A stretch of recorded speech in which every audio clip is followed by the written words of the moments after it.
Most people think New Orleans chicory coffee is just a flavor choice, a regional taste, tradition. It isn't. This is chicory root. And the reason it ended up in coffee cups had nothing to do with flavor at all. In the next 90 seconds, you're roasting and grinding your own. And by the end of this video, you'll have a jar of it ready for tomorrow's pot of coffee. Start with 1 pound of fresh chicory root, Cichorium intybus, the same plant whose leaves you may already know as Belgian endive. Wash it well and chop it into half-inch pieces. Keep them even so they roast at the same rate. Spread the pieces on a baking sheet. Roast at 350 degrees Fahrenheit for about 45 minutes, stirring every 15 minutes so every side gets exposed to heat evenly.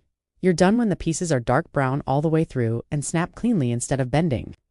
That snap means the moisture is gone and the flavor's fully developed. Here's the mistake almost everyone makes: cranking the oven higher to save time. Above that temperature, the root scorches instead of roasting. You'll end up with a sharp, acrid bitterness instead of the deep, nutty flavor you're after. Low and slow is the whole trick. Let the pieces cool completely before grinding, or you'll end up with a gummy mess instead of grounds. Grind coarsely about the texture of coffee grounds. Then mix 1 part ground chicory to 4 parts ground coffee before brewing as you normally would. Store it in an airtight container, away from light and heat. It'll keep for up to 3 months. The English herbalist Nicholas Culpeper had already written about chicory root back in 1652. In his book The English Physician, he recommended it for sluggish digestion and a heavy feeling after eating.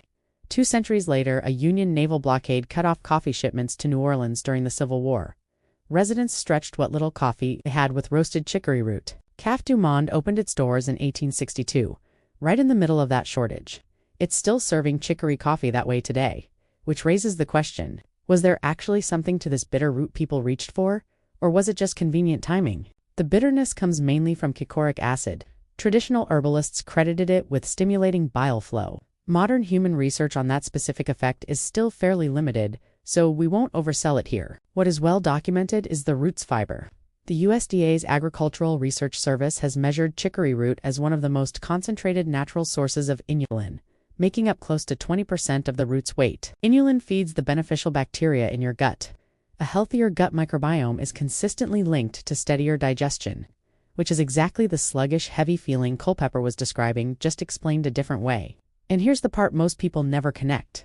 You've very likely already eaten this exact plant. Belgian endive and radicchio are both cultivated varieties of the same chicory species, just grown for crisp leaves instead of root. So if you've had either in a salad, this isn't even a new plant to you. It's a new use for one you already know. So that's Nicholas Culpeper's 17th century digestive root.